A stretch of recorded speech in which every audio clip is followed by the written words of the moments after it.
Odin temple के अंदर कुछ यंग लड़कों को देखते हैं और वे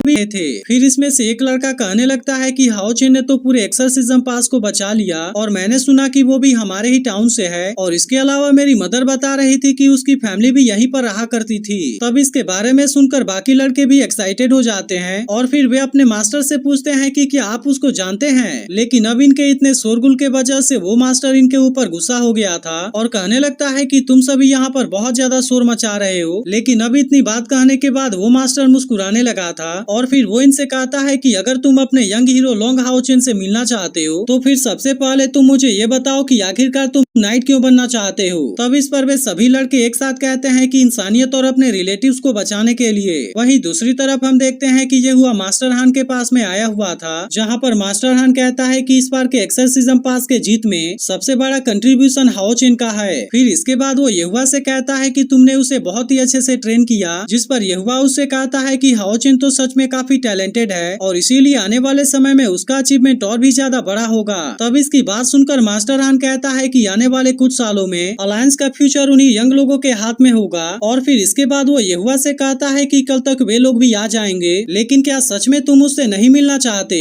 तब इस पर यहुआ उससे कहता है कि नहीं, मेरे पास में और भी बहुत सारे जरूरी काम हैं और इस तरह से वो मास्टर हान के सामने इसके लिए मना कर देता है। लेकिन तभी इसी बीच हम देखते हैं कि सियाओ यहाँ पर आ जाता है, जो कि असल में हाओ चेन के बचपन का दोस्त था। इसके बाद मास्टर हान कहता है कि पिछले बैटल में एक रेजिमेंट के सारे लोग मारे गए, जबकि उन 1000 लोगों में से केवल तुम ही बच पाए हो। इसीलिए अलायंस के रेगुलेशन के अनुसार हम तुम्हें अलाउंस देंगे और इसीलिए फ्यूचर में अब तुम्हें अपग्रेडिंग के बारे में चिंता करने की जरूरत नहीं है। अब इतनी बात कहने के बाद मास्टर हान उससे कहता है कि अब तुम यहाँ से अपने होम टाउन जा सकते हो और तुम अपनी लाइफ को अच्छे तरीके से वहाँ से गुजार सकते हो। लेकिन अभी भी हम देखते हैं कि सियाओ यहाँ से अपने होम टाउन नहीं जाना चाहता था, बल्कि वो मास्टर हान से कहता है कि जैसे ही मेरी इंजरी पूरी तरह से हील हो जाएगी मैं उसके बाद फिर से युलोंग पास में जाना चाहता हूँ। तब इसकी ऐसी बात सुनकर यहुआ उससे पूछता है कि क्या तुम इसका कोई रीजन बता सकते हो। जिसके बाद सियाओ उससे कहता है कि मेरे अलावा वहाँ पर सभी लोग मारे गए, इसीलिए अब मैं उन सभी के लाइफ को अपने कंधे के ऊपर लेकर आगे बढ़ना चाहता हूँ, क्योंकि मैंने एक बार अपने फ्रेंड से प्रॉमिस किया था कि मैं उसे एक पावरफुल नाइट बनकर जरूर दिखाऊंगा। जिसके बाद हम देखते हैं कि यहुआ भी इसके ऐसे जज्बे से काफी इम्प्रेस हो जाता है और इसी के साथ उसके अंदर इसे हाओ चेन की झलक भी नजर आने लगती है। जिसके बाद वो मास्टर हान से कहता है कि आपने जैसा बताया था वह तो बिल्कुल वैसा ही है। और फिर इसके बाद वो सियाओ से पूछता है कि क्या तुम मेरा स्टूडेंट बनना चाहोगे। तब इसके बारे में सुनकर सियाओ पहले तो काफी एक्साइटेड होता है, लेकिन फिर इसके बाद वो उदास होते हुए कहता है कि शायद मैं इसके लिए सही नहीं हूँ, क्योंकि असल में मेरी इनेट स्पिरिचुअल पावर 10 से भी कम है। जिस पर यहुआ उससे कहता है कि अगर तुम कोई जीनियस बनना चाहते हो तो तुम्हें किसी भी चीज पर ध्यान नहीं देना चाहिए, क्योंकि अगर मैं केवल 9 स्पिरिचुअल पावर पॉइंट होने के बाद भी ब्रेक थ्रू कर सकता हूँ तो फिर इसके बाद तुम भी ऐसा जरूर कर सकते हो। और इसी के साथ वो उससे कहता है कि मैं भी युलोंग पास में जाऊंगा।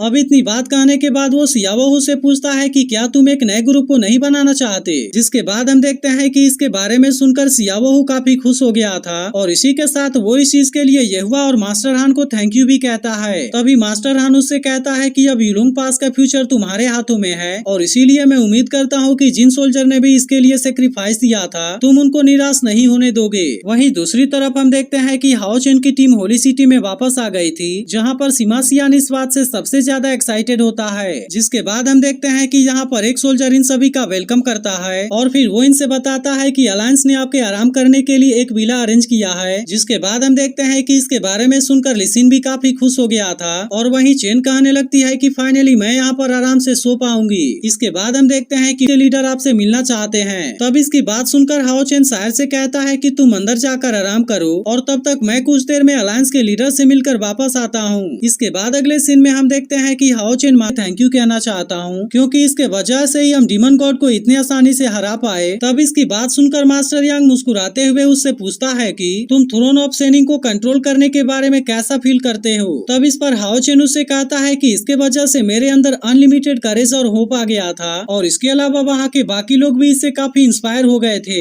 लेकिन अब इतनी बात कहने के बाद हाओ चेन उदास हो जाता है और फिर वो मास्टर यांग से कहता है कि इस पावर के लिए आपको कोई बहुत बड़ी कीमत चुकानी पड़ी होगी, और वैसे भी तो आप लगभग 100 सालों से यहीं पर ट्रैप होकर अपनी जिंदगी गुजार रहे हैं। तब इसकी बात सुनकर मास्टर यान कहता है कि तुम्हारी बात तो सही है, लेकिन असल में हर एक सील थ्रोन के पास में अपनी एक यूनिक सुप्रीम पावर होती है, जिसके वजह से इनके लिए चुकाई गई कीमत भी अलग अलग होती है। इसके बाद वो हाओ चेन से कहता है कि फ्यूचर में जब तुम लेवल 9 को ब्रेक थ्रू करने में कामयाब हो जाओगे, तब इस तरह से तुम ईगल थ्रोन को चैलेंज करने के लिए भी क्वालिफाई हो जाओगे, और इसीलिए मैं उम्मीद करता हूँ कि तुम इसके लिए कोई अच्छा डिसीजन लोगे। तभी हाओ चेन कहता है, मैंने सुना था कि भले ही 6 डिवाइन ईगल थ्रोन है, लेकिन उसमें से एक ऐसा है जिसे कि आज तक कोई भी हासिल नहीं कर पाया। यह सुनकर मास्टर यांग उसे बताता है कि यह eternal and creative seal throne है, लेकिन कभी भी उसने किसी चैलेंजर को रिस्पॉन्ड नहीं किया। जिसके बाद हाओ चेन कहता है कि जिस दिन मैंने आपके सील थ्रोन के पावर का यूज किया था, तब उस रात मुझे एक अजीब सा सपना आया था, जहाँ पर मुझे ऐसा लग रहा था कि मैं किसी ग्रीन लेक के पास में चला गया हूँ, और वहीं पर पास में एक बहुत बड़ी स्टैचू भी थी,